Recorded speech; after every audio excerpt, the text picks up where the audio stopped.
A Child is Born, A Beginner's Guide to Nativity Stories by Amy Jill Levine. Chapter 2, The Conception and Birth of Samson, pages 40 through 51. The Wife and the Angel. As if on cue, following the notice of infertility, the narrator reports, "And the angel of the Lord appeared to the woman and said to her, 'Although you are barren, having borne no children.'" Judges chapter 13, verse 3a. We didn't need the repetition. Neither did she. The angel is not telling the woman something she does not herself know. Then again, the repetition here sets up something miraculous. The next phrase is, "You shall conceive and bear a son." Judges 13, verse 3b. Hang on to this phrase for a minute as we stop for the angel's prenatal instructions. The angel continues, "Now be careful not to drink wine or strong drink or to eat anything unclean." Judges 13, verse 4. This is excellent prenatal advice, and it dates well before knowledge of fetal alcohol syndrome. Avoidance of wine also sends us back to Noah, speaking of bringing rest, who was the first person both to plant a vineyard and to suffer the effects of overindulging. Noah had difficulty with his son Ham, engaging in some form of disrespect. See Genesis 9:22. So perhaps there will be fraught relationship between the baby-to-be and Manoah. Regarding unclean food, the angel hints that the woman was not particularly observant when it came to the dietary regulations. One does not need to be told to avoid pork or oysters if they are not normally, or even possibly, on the menu. The concern is for the food approved by the laws of Leviticus. For animals, only ruminants with cloven feet and meat that has been ritually slaughtered. For seafood, only fish with fins and scales, and so on. Now, the problematic material. According to the NRSV-UE in both Judges 13:3 and 13:5, the angel gives Mrs. Manoah the same message. "You shall conceive and bear a son." A close reading of the Hebrew, however, reveals both tense changes and distinctions. Judges 13:3 clearly expects something in the future because the woman has not yet borne a son. But Judges 13:5 says not, "You shall conceive," but, "And look, you are pregnant." The same expression in Hebrew occurs in Genesis 16, verse 11, where the angel says to the oblivious pregnant Hagar, "Look, you are pregnant, and you will bear a son." The Hebrew for pregnant in both cases is hara, the same participle used in the famous verse Isaiah 7, verse 14, where the prophet says to the king, "Look, the young woman is pregnant, hara, and she will bear a son, and she will call his name Emmanuel." For Isaiah chapter 7 verse 14, in the Hebrew, the woman's pregnancy already underway is itself not a divine human conception, but the child will be assigned to King Ahaz, a future divine action. The upshot is that the same expression, "Look, you are pregnant and you will give birth to a son," is used in all three cases. If Hagar is already pregnant, no question, and if the woman in Isaiah 7:14 is already pregnant, more or less obvious in the Hebrew, less so in the Greek translation, then Mrs. Manoah is, at this point, pregnant. The text gives no notice that she had gone home, canoodled with her husband, and then returned to the field. Nope. First not pregnant, now pregnant. No wonder the angel advised immediately against alcohol consumption. The child is already in utero. The irony is almost inconceivable. Isaiah, which says nothing about a virgin giving birth, becomes a prediction of the miraculous because of the Greek reading. Judges 13, which is not usually cited in the context of a miraculous birth, may recount one. However, Mrs. Manoah is not, as far as we know, a virgin. The idea that an angel would impregnate a woman is not unknown to the biblical tradition. As the name Manoah reminds us of Noah, so the narrative in Judges 13 sends us back to the story of the flood. According to Genesis chapter 6, verse 2, the sons of God saw that human women were fair, and they took wives for themselves of all that they chose. From these relationships come the mysterious Nephilim. The Hebrew Nephil connotes having fallen. The Nephilim were on the earth in those days, and also afterward, when the sons of God went in to the daughters of humans, who bore children to them. These were the heroes that were of old, warriors of renown. Genesis 6:4. Another connection of these Nephilim to Samson, who was enormous enough to grasp 2 pillars of the Philistine temple, is easier to spot in the King James Version. For Genesis 6:4, the King James offers, "There were giants in the earth in those days." Numbers 13 verse 33 notes that compared to the Nephilim, the Hebrew said, "We seemed like grasshoppers." The Hellenistic Jewish book of wisdom, sometimes called the Wisdom of Solomon, 14:6, agrees regarding the size of these Nephilim. For even in the beginning, when arrogant giants were perishing, the hope of the world took refuge on a raft. Giants, children of angels, not peaceful. Sounds like Samson to me. Such divine human hybrids were common in antiquity, both in the ancient Near East or in Greek culture. From the Near East comes the warrior Gilgamesh and his buddy, the very hairy and equally semi-divine Enkidu. From Greece come Theseus, Perseus, and especially Hercules, who bears a number of traits in common with Samson, from superhuman strength to a penchant for violence to a gigantic body and a taste for dangerous women. For those of you interested in archaeology, the mosaics recovered from the 5th century CE synagogue in Huqoq in the Galilee depict a gigantic Samson. As the introduction notes, some of my students become concerned when they realize that the Bible shares common storylines with non-biblical traditions. A few, positively, see the external text as revealing hints of the truth of the Christian tradition and its antecedents. They see a similar connection in Acts 17, verse 23, where Paul uses the altar to unknown God to suggest that the people of Athens had already intuited the Christian gospel. Other students, rejecting the idea that the authors of the Bible are influenced by the world around them, conclude that the Sumerians and the Greeks cribbed from the Jews. It's an interesting thought, and while I like to take, on behalf of the Jewish people, credit for all Sumerian, Egyptian, Greek, Carthaginian, Roman literature, the history doesn't work. That the Bible shares common motifs with non-biblical pagan sources should be a cause of curiosity and, ideally, rejoicing, rather than a reason to worry. Good stories are universal, not particular. Variations on the themes can tell us a lot about the aesthetics and even the values of the storytellers. For me, the biblical text becomes even more alive, even more impressive when seen within its cultural context. When it comes to miraculous birth stories closer to the time of Jesus, Jews recounted several. For example, the text known as 2nd Enoch describes the birth of the priest King Melchizedek. See Genesis 14, Psalm 110, and the Epistle to the Hebrews. To Sopanium, the wife of Noah's brother, Ner. Sopanim, elderly and infertile, what else, suddenly finds herself pregnant. The child is not Ner's, since Ner is a priest and he keeps himself celibate to be always at the altar. Ejaculation would render him ritually impure. Mortified by her condition, Sopanim hides herself. Ner, discovering the pregnancy, condemns her, and she drops dead.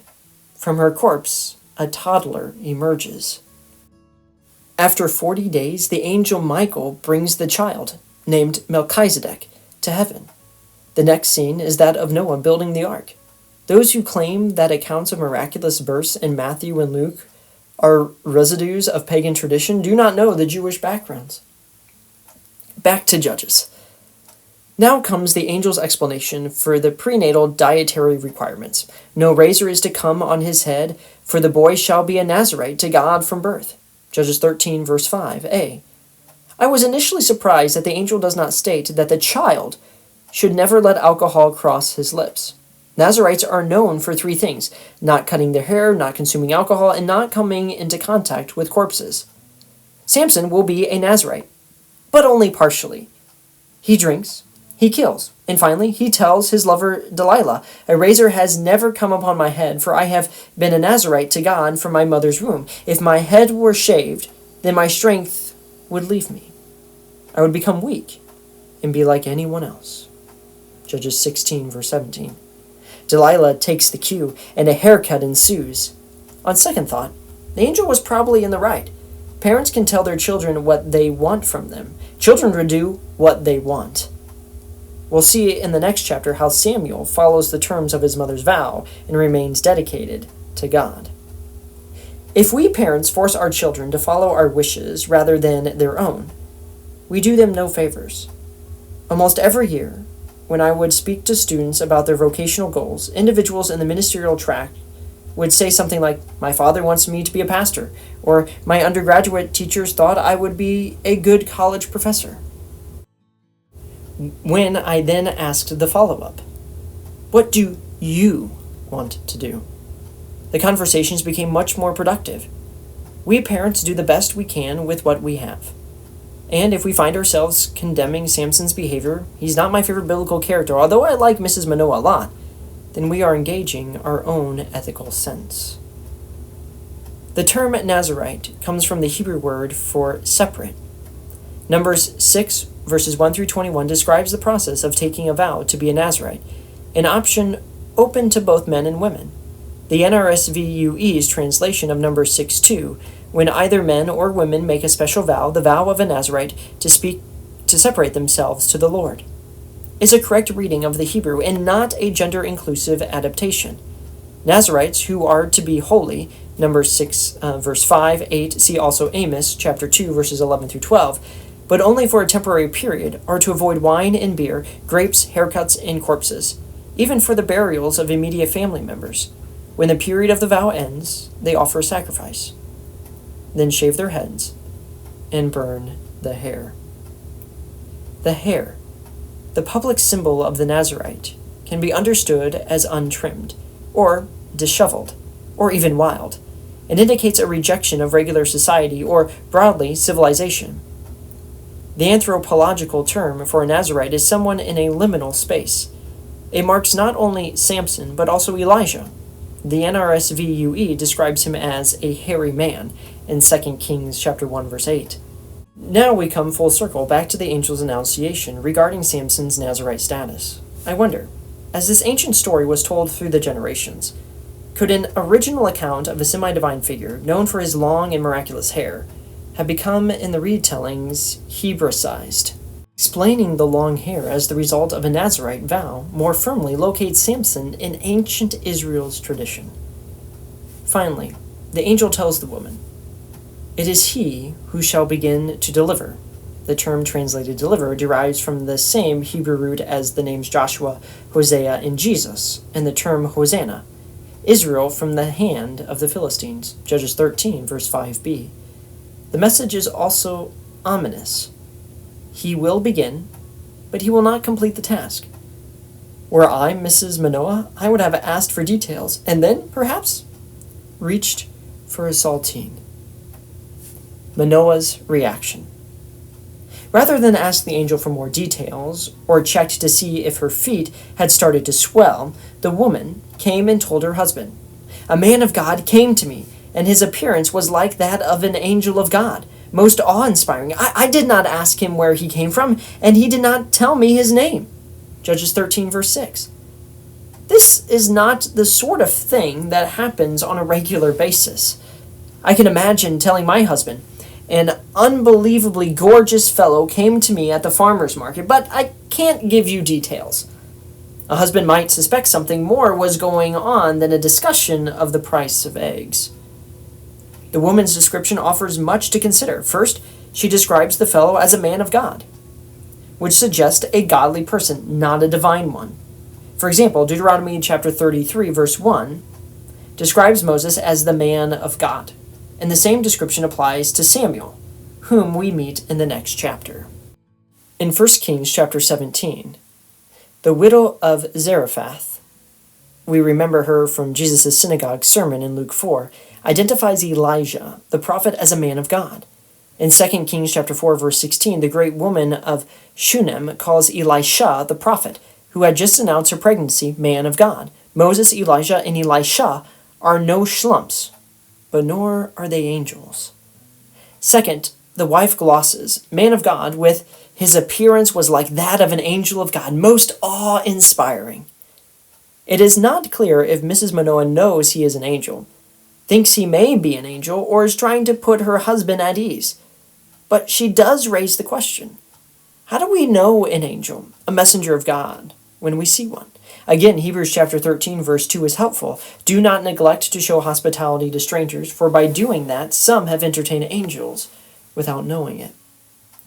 Any visitor can be an angel, and it can happen.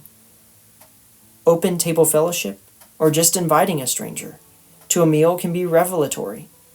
We might also think of Jesus with his 2 disciples on the road to Emmaus. They have no clue who he is, and they only recognize him after they have invited him to join them for a meal, in the Eucharistic image of the breaking of bread. See Luke chapter 24, verses 29 through 32. Third, we might wonder about the phrasing. Mrs. Manoah states that the angel came to me. The Hebrew reads, Ba'el, not to be confused with Baal, came to me, which can be a polite way of describing, well, canoodling. For example, it appears in Genesis 30, verse 3, when Rachel says to her husband, Jacob, Here is my maid, Bilhah, go into her, that she may bear upon my knees, and that I too may have children through her. Deuteronomy chapter 22, verse 13 reads, Suppose a man marries a woman, but after going into her, dislikes her. Judges chapter 3, verse 20 describes how the trickster judge Ehud came to King Eglon while he was sitting alone in his cool roof chamber and said, I have a message from God for you. Literally, Ehud came into him. The Hebrew sets up a seduction scene that the English translation misses. Ehud then reached with his left hand, took the sword from his right thigh, and thrust it into the king's belly. When do we have a euphemism, and when an innocent description? Does it matter that the Bible is occasionally bawdy? And if so, why? On a more serious note, the story of the angel raises questions. Do we sense the divine presence in some more than others? Do we just ascribe divinity or holiness or trust on the basis of someone's looks or someone's behavior? Here, the topic of charisma arises, something that leaders typically have that is to be taken seriously. Before Manoah has the chance to ask a question, the wife continues, But he said to me, You shall conceive and bear a son. So then, drink no wine or strong drink, and eat nothing unclean, for the boy shall be a Nazarite to God from birth to the day of his death. Judges 13:7. When a text repeats, the repetition can serve to emphasize, can function as humor, or can be a modification of an earlier verse. Here, the third reason is in play. The wife adds to the prediction, from birth to the day of his death, something the angel never mentioned. Mrs. Manoah both predicts her son's birth and foreshadows his death. We hear her comments echoed by Hannah, Samuel's mother, who vows, O Lord of hosts, if only you will look on the misery of your servant and remember me and not forget your servant, but will give to your servant a male child, then I will set him before you as a Nazarite until the day of his death. He shall drink neither wine nor intoxicants, and no razor shall touch his head. 1 Samuel chapter 1, verse 11. That phrase, until the day of his death, puts a worrying note on the vow. The connections between Samson and Samuel promote speculation. Samson, uncontrollable, rules by might. Samuel, the one to anoint the first king, needs to find someone who has self-control and rules for justice. They ask us what we want in a leader, even as they warn us about our choices. The connections also promote contrast. We know nothing about Jesus' hair despite the famous 1940 Head of Christ painting by Warner Sallman.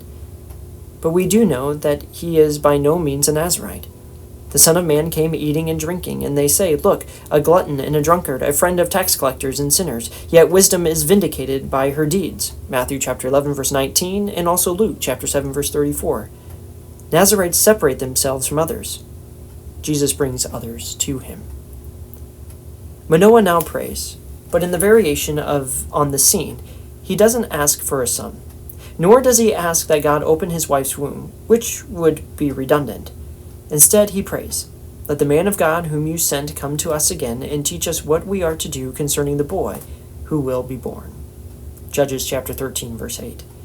Mrs. Manoah had already explained the prenatal and postnatal care, so Manoah needs another reason to ask for what we are to do concerning the boy. I think Manoah wants to be included in the heavenly commanded action. He asks that the angel come to us, teach us, and tell us what we are to do. He wants to be part of the boy's life. His comment makes me think of Joseph. Post-New Testament legends depict young Jesus working in his father's carpentry shop. It's a lovely image.